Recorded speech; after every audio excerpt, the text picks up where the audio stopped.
Dr. Kabashima is a world-recognized expert in the field of skin immunology. He's going to present us an overview of the communication between immune and non-immune cells in the skin. So thank you very much, Professor Kabashima, for coming from so far, and please for your presentation. Thank you very much. Thank you, Jerome, for kind introduction. And I would also like to appreciate the organizers, Marek and also Joe, for inviting me to this wonderful meeting. I agree, this meeting is like a golden conference, except SPIM meetings have wine during lunchtime. I enjoyed. So I'm from Kyoto, and actually this year, one of my mentors got a Nobel Prize in Kyoto, from Kyoto. And he's a master of golf, so I learned golf from him. I got wine after I became a professor. And one of my, another important colleague is Shinya Yamanaka in Kyoto University, who discovered IPS. And he's a nice buddy of running. We run together at least once a month. And because of that, I ran around 3 hours still. So this morning, I ran through BC. This is really beautiful. I really appreciate inviting me here. So I will talk about science. So I'm interested in skin biology, especially cutaneous immune responses. But today I'd like to talk about the interaction between immune cells and other components of the skin. And to address this question, I would like to see inside the skin. And to evaluate the inside skin, of course we use sometimes ultrasound, and that is useful. But to be more precise, we use 2-photon microscope. And this is a good fluorescence microscope to visualize inside the skin. So because of that, we can image the skin 3D. So because of that, we can see the keratinocyte proliferation like this and this and this in vivo. And we also can see sebaceous glands and sweat glands here. And also we can visualize blood vessels, lymphatic vessels. And we can see closely lymphatic vessels. And we can also see the interaction, distribution of blood vessels and red lymphatic vessels in non-invasive manner. And we can visualize Langerhans cells. And this is Langerhans cells under the steady state, very steady. And during the contact dermatitis, during the, this is actually still the steady state. And in the deeper area, Langerhans cells, some of them are slowly migrating. And in the deep dermis, this is the lymphatic vessels, and you can see Langerhans cells in the lymphatic vessels. These Langerhans cells are migrating from the skin to draining lymph nodes. And we can visualize collagen fibers as a blue color. And this is human skin sample. We can visualize blue collagen fibers and green elastic fibers. And we can quantitate the amount of elastic fibers in a safe manner. So this is my idol when she was 18, and now she's 40, so she looks a bit different. And when we took biopsy samples from young and old people, and then the clear difference of elastic fiber distribution, and we can quantitate how old your skin aging is. And we can also visualize skin cancer cells in a single level.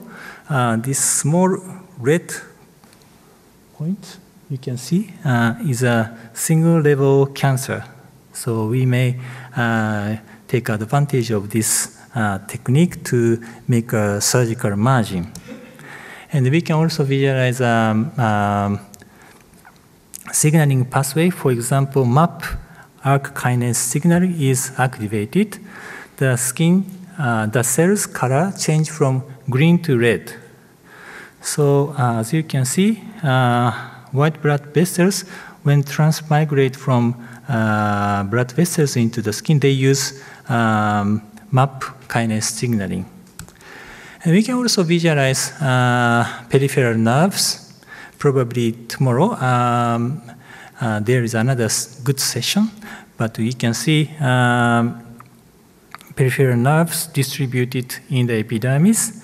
And in the acute phase of atopic dermatitis, in using mouse models, distribution of peripheral nerves has changed compared to untreated site. And one of the key factors to regulate peripheral nerve distribution in the skin is IL-31, which is reported by Bernhard Hohme's group in Germany. And also, there are several papers suggesting that IL-31 may act on peripheral nerves to induce itch. So we started making IL-31 neutralizing antibody about 10 years ago with Japanese small company, Chugai. And right now we reported anti-IL-31 receptor may be useful to control atopic dermatitis itch. So this is a result of phase 2 clinical trial, and compared to placebo, anti-IL-31 reduce itch sensation, and also improve the sleep onset latency. So, and also improve the total sleep time. So control itch may increase the quality of life of atopic dermatitis patients. And this drug acts on itch at first, but few weeks later, the skin lesions gets better. So after 52 weeks, and then the clinical manifestations gets better. So my message from this experiment is immune cells produce IL-31, which acts on peripheral nerves to induce eczematous conditions of the skin. So interaction between immune cells and peripheral nerves may be important for the development of atopic dermatitis. And I would like to move on to the second topic, which is possible role of skin as a peripheral tertiary immune organs. As you know, in the gut, pile patches exist, and which is called gut-associated lymphoid tissue. But in the skin, we don't detect any lymphoid tissues under the steady state. And then how immune responses are modulated in the skin? That is my questions. And to address this question, we use contact dermatitis model. You may see this patient, and I hope you can guess which induces contact dermatitis. That is not easy. In Japan, we play Go, and black line we use lacquer to use a black line. So this patient is a contact dermatitis to lacquer. And when we look at the contact dermatitis sites closely, and then we can see small red papules accumulating around contact dermatitis area, suggesting that there seems to be a certain location where memory T cells are activated in the skin. So to visualize what is going on inside the skin during contact dermatitis, we use a mouse contact dermatitis model. We put the hapten on the abdomen, and then after application, after hapten application, we put the same hapten on the ear to induce contact dermatitis. In contrast to atopic dermatitis induced by protein antigen is large, so that's why usually protein antigen can stuck at the stratum corneum area, but hapten is very small, so that can easily penetrate into the dermis, as you can see on the green label. So there are two types of antigen-presenting cells in the skin. One is epidermal Langerhans cells, the other one is dermal dendritic cells. And because of the time limitation, I don't want to go into detail, but during contact dermatitis, dermal dendritic cells play important role. So we visualize contact dermatitis and visualize the dermal area. So to visualize the skin dendritic cells and memory T cells, we put the hapten on the abdomen for sensitization, and after sensitization, we collected memory T cells and label as red, and then transfer into CD11C YFP mouse, where dendritic cells are labeled as green. And then we put the same hapten to the ear to induce contact dermatitis. And we visualize 24 hours from the beginning to induce contact dermatitis. So that's why it's not easy experiment, although my colleague Yohei is a good marathon runner also, but 24-hour experiment, he always like that. And so green is dendritic cells, and then memory T cells in the blood start to accumulate after contact dermatitis elicitation. So first, dermal dendritic cells distributed quite evenly, and then these dendritic cells start to accumulate at a certain area, and then memory T cells comes from blood vessels into the skin, and then these memory T cells are also accumulated at cutaneous dendritic cell cluster area. And therein, dermal dendritic cells and red memory T cells seems to interact, and some of the memory T cells are activated, and they even proliferate in the skin. And then they produce interferon gamma over there. So in the steady state, dermal dendritic cells distributed evenly, but during contact dermatitis, they start to accumulate. So we call this structure inducible skin-associated lymphoid tissue isolate. And isolate is formed this is a capillary, and then this is a post-capillary venules. So green dendritic cells accumulate at post-capillary venules. And I don't want to go into detail, but around the post-capillary venules, there exist macrophages, and macrophages accumulate dermal dendritic cells, and peripheral macrophages act on blood vessels to collect memory T cells from the skin to draining skin from the blood vessels into the skin, and then that's why memory T cells and dermal dendritic cells can meet very efficiently. And just above this DCT cell cluster, this is a red one is a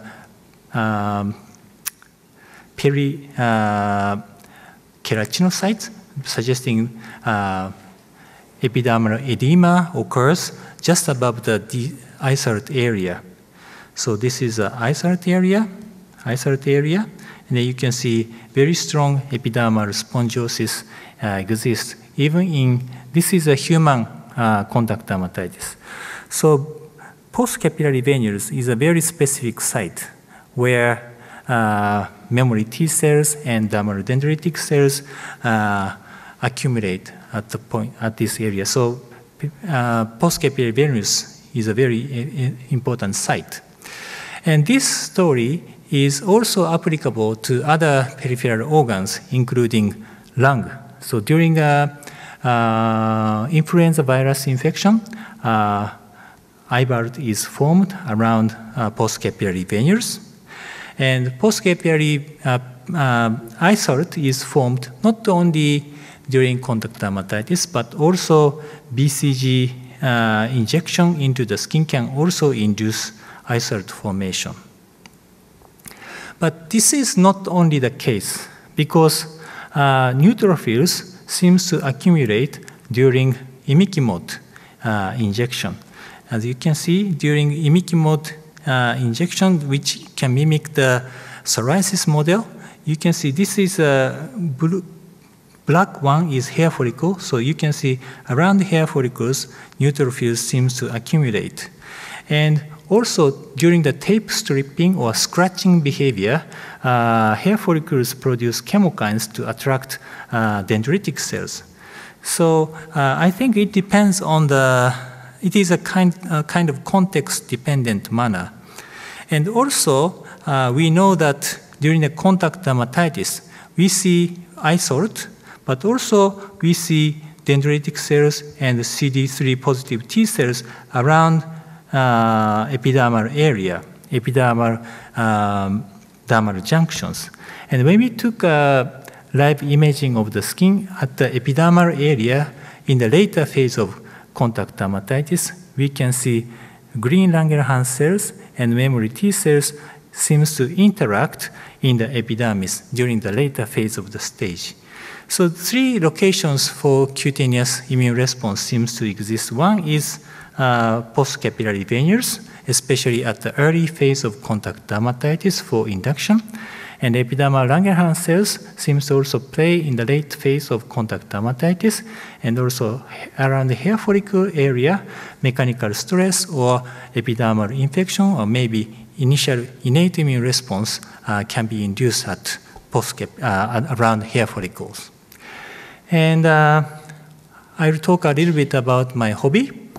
I run marathon, but also run trail running in the mountains. I joined Ultra Trail du Mont Blanc last year. It is a 170-kilometer race, and up and down, and it's usually running around 3,000-meter area. And so during the nighttime, and also around the top of the mountain, minus 10 degrees. So it's really cold, and we need to carry everything, but it's tough. And that was last year. And this year, I also ran 100 miles race in Japan. It took about 28 hours, so it's a kind of crazy. But after running marathon or trail running, not only me, but also most of my friends got flu infection or herpes virus infection. So when I checked the epidemiological studies, that suggests that after high intense exercise, odds ratio of infection goes up, and especially after marathon. After marathon, odds ratio goes 6, so which means marathon may not be good for virus infection. But we don't know why. So I let my mice to run on the treadmill. We specially ordered treadmill for mice, and this study was done by a PhD student. He's also a runner, and also after running, these mice are infected with HSV, herpes simplex virus infection.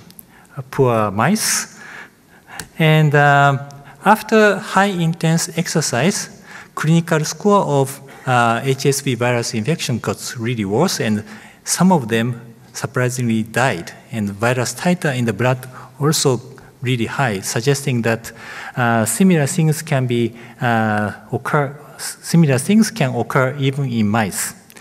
So to elucidate the mechanism of immune suppression due to high intense exercise, HIE, we first review the mechanism, how we have antivirus immune, how we can induce antiviral immune responses. After virus infection, there are several types. One is plasmacytoid dendritic cells, which produce type I interferon, and this is fight against virus infection. And also this type I interferon acts on dendritic cells, and leading to activation of NK cells or CD8 positive T cells to fight against infected cells. So suggesting that plasma cytodendritic cells, which is called PDC, play important role. So we checked the number of plasmacytoid dendritic cells in the vagina of the mice after HSV virus infection and after high-intense exercise. And we found that after exercise, the number of plasmacytoid dendritic cells in the vaginal area decreased. So suggesting that PDC cannot go into the virus infection site. And then why? So next we checked the number of plasmacytoid dendritic cells in the peripheral blood after high-intense exercise, and we found that right after high-intense exercise, PDC and the CD8 positive T cells number in the blood goes decreased, but it recovers about 24 hours after high-intense exercise. And then the next question is, where did they go? They just die or they go somewhere else? So to address this question, we checked the number of plasmacytoid dendritic cells in other organs like blood, liver, bone marrow, spleen, lymph node, lung, and muscles. And we found that the number of plasmacytoid dendritic cells are increased in the bone marrow, but not other area, suggesting that plasmacytoid dendritic cells in the blood vessels go into the bone marrow during high-intense exercise. And then the next question is how plasmacytoid dendritic cells migrate to bone marrow. And then we checked whole chemokine receptor expression of plasmacytoid dendritic cells, and we found that CXCR4 chemokine receptor expression on PDC goes up after high-intense exercise. Not others, but not others. And CXCR2 is a ligand for CXCR4, and CXCR12, this chemokine is a ligand of CXCR4, is highly expressed in bone marrow. So the next question is whether CXCR4, CXCR12, this chemokine receptor signaling is really important for the PDC migration in the bone marrow. We use CXCR4 antagonist, and we found that aggravated virus infection clinical score and survival rate is rescued by CXCR4 inhibitor. The next question is how CXCR4 is induced on plasmacytoid dendritic cells after high-intense exercise. And there are several candidates, glucocorticoid or adrenaline or hypoxic conditions. And to make a long story short, we did a lot of experiments, and we finally found that glucocorticoid levels goes up during high-intense exercise, and glucocorticoid receptor antagonist during high-intense exercise rescue the number of PDC. So decreased PDC in the blood can be rescued by glucocorticoid receptor antagonist.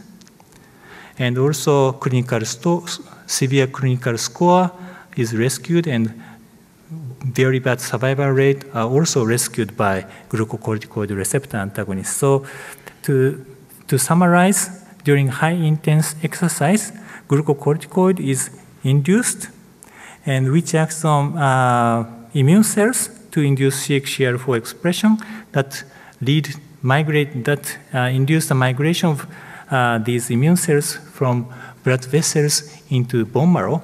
So that's why the number of PDC in the blood is really low. That's why during vagina areas HSV virus infection, PDC cannot go into. That's why immune response. Is really gets worse. So the conclusion is marathon is bad, and trail running is really bad. So this is my last slide. So I demonstrated here immune lab interaction may be important for the development of pruritus and also atopic dermatitis. And post-capillary venous blood vessels seems to be the key site for the induction of acquired immunity, and exercise-induced glucocorticoid suppress immune functions. And I'd like to also appreciate my colleagues in my department. Thank you very much for attention.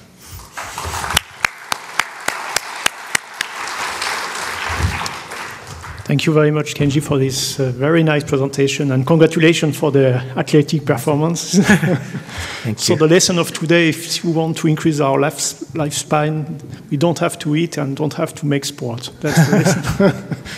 Okay, do we have any questions? Yes?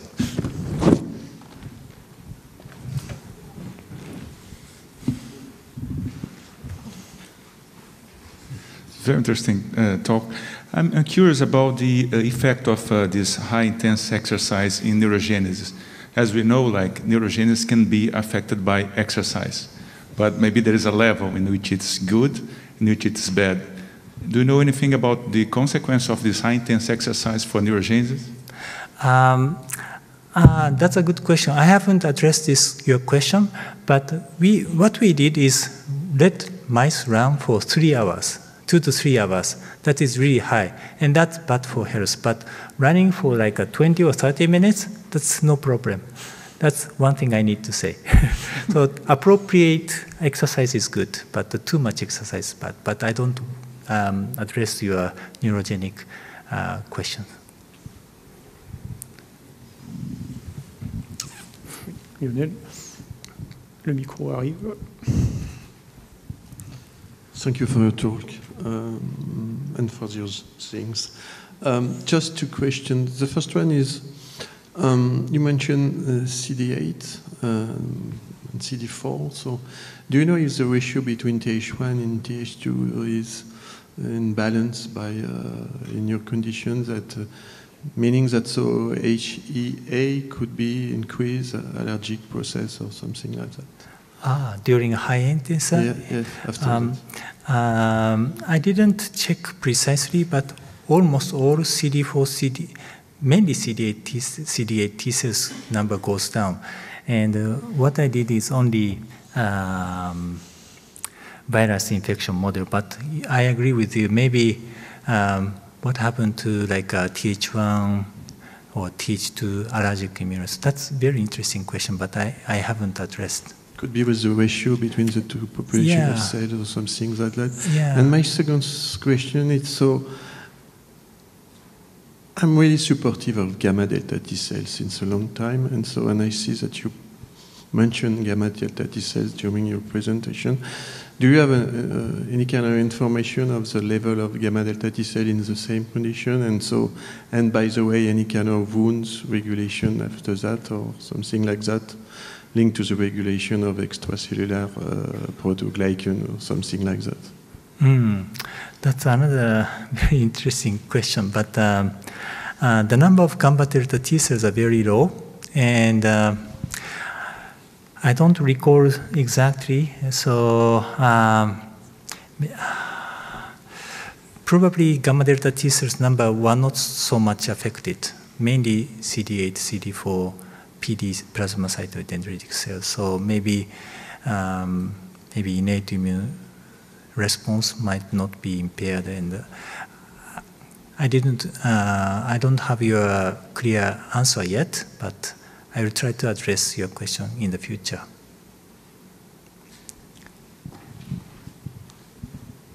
Yeah, I was just wondering regarding the Langerhans cells that are supposed to be in the epidermis, if I'm not mistaken, how they behave.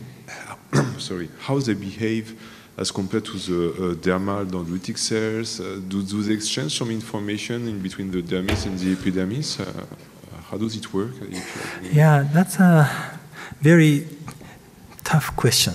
So Langerhans cells' origin is macrophages. So Langerhans cells are close to macrophages, and dermal dendritic cells are close to, seems to be very different lineage. And there are many functional differences between Langerhans cells and dermal dendritic cells. And so Langerhans cells localize at the epidermal area, so usually play important role for big antigen exposure. For example, protein antigen exposure, especially in terms of atopic dermatitis. But dermal dendritic cells play important role for small molecule intrusion, for example, hapten or ion, or maybe intradermal infection. So, and both DC subsets can play Th1, Th2, Th17 regulatory axis upon in a context-dependent manner. So they have very wide variety of roles, but mainly the localizations and localize. I think the antigen distribution in the skin is driver. Yeah. Okay. Last question. So thank you very much for this very nice presentation.